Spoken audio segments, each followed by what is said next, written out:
ژنێک لە تەمەنی 20 ساڵیدا لە ویلایەتی ئەلەباماوە هەڵاتوە و پەیوەندی بە گروپی دەوڵەتی ئیسلامیەوە کردووە و لەگەڵ یەکێک لە چەکدارەکاندا منداڵێکی بووە و دەڵێت هێشتا هیوادارە بگەڕێتەوە بۆ ئەمریکا و ئەگەر پێویست بوو ماوەی زیندانیکردن بەسەر دەبات و داکۆکی دەکات لە دژی توندڕەوەکان. دەزانی کە ئەمریکا دەڵێت نایانەوێت تیرۆریستان بگەڕێنەوە بە وڵاتەکانیان، بەڵام ئەو کەسانی کە بە تەواوی وەریان گرتووە ئەوانە بوون کە تۆمەتبار کرابوون بە پشتیوانکردن لە تیرۆریان لە ڕاستیدا تیرۆریست بوون. دەزانی بۆیە من هەمیشە وتومە ئەگەر پێویست بکات لە زیندان بمێنمەوە کاتی خۆم بەسەر ببەم ئەوە دەمێنمەوە، بەڵام من دژی ئەوە شەڕ ناکەم. ئەو لێدوانە لە چاوپێکەوتنە جیاوازەکاندا دووبارە دەکاتەوە و هەر لەو کاتەوەی لە سەرەتای ساڵی 2019دا لە یەکێک لە دوایین ناوچەکانی ژێردەسەڵاتی توندڕەوەکان لە سووریا هەڵاتووە. بەڵام 4 ساڵ پێشتر لە لووتکەی دەسەڵاتی توندڕەوەکاندا لە تۆڕە کۆمەڵایەتیەکان و لە چاوپێکەوتنێکیدا لەگەڵ بوسفید نیوز پشتگیریەکی پڕ لە جۆشی بۆ ئەوان دەربڕیوە. لە شوێنە زۆر ناتەندروستەکاندا دەخەوتین. لە ژیانمدا ئەو جۆرە پیسیم نەبینیوە.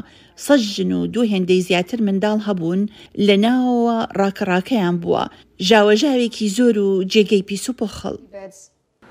لە تویتەکانی ساڵی 2015دا داوای لە ئەمریکیەکان کردو بچنە ناو داعشەوە و هێرش لە ئەمریکا ئەنجام بدەن، پێشنیاری تەقەکردنی لە ڕێگەی ئۆتۆمبیلەوە یان بە ئۆتۆمبیلەوە خۆیان بکەن بە قەرەباڵغی جەژنە نیشتیمانیەکاندا. بێگومان پەشیمانم لە هاتنم بۆ ئێرە. دەزانی ئەگەر بتوانم ئەو کاتە بگەڕێنمەوە وەربگرمەوە بەدڵ دەمگەڕانەوە. دەزانی هەرگیز لەگەڵ ئایدۆلۆژیای داعش هاوڕا نەبووم و هەرگیز هاوسۆزی هێرشەکانیان نەبووم و لەگەڵ ئەجندا و شتەکانی ئەواندا نەبووم. هودا لە ویلایەتی نیوجرسی لەدایک بۆ لە خێزانێکی کۆچبەری یەمەنی و پاساپۆرتی ئەمریکی هەبووە. لە ماڵێکی موسڵمانە کۆنەپارێزەکاندا لە شاری هوڤەر لە ویلایەتی ئەلەباما ژیاون و لەوێ گەورە بووە. لە ساڵی 2014دا بە خێزانەکەی وتووە کە دەڕوات بۆ گەشتێکی قوتابخانە، بەڵام بە فڕۆکە بەرەو تووشیا ڕۆیشتووە و پەڕیوەتەوە بۆ سووریا. پارەی گەشتەکەی بە چەکی کرێی خوێندن دابین کردووە کە بەنیهێنی کردوونی بەرکاش. تەنانەت لێرەش لە ئێستادا ناتوانم بە تەواوەتی هەموو ئەو شتانە بڵێم کە دەمەوێت بڵێم، بەڵام کاتێک ڕۆیشتم دەیکەم من داکۆکی کارێک دەبم لە دژی ئەمە. خۆزگە بتوانم یارمەتی قوربانیانی داعش لە ڕۆژ ئەوا بدەم بۆ ئەوەی لە داعش تێبگەن کە کەسێکی وەک من بەشێک نەبووەلەوە. دەزانی منیش قوربانی داعشم، دەزانم خەڵقێکی زۆر حەز ناکەن ئەوە ببیستن، بەڵام چی بکەم؟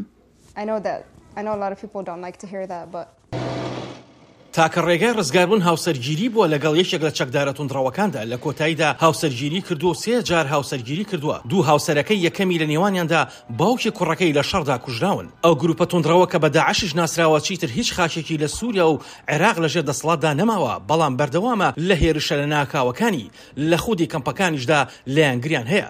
هودا دەڵێت هێشتا دەترسم قسە بکەم، دەترسم تۆڵەم لێ بکەنەوە. ئاسۆ جەبار، دەنگی ئەمریکا.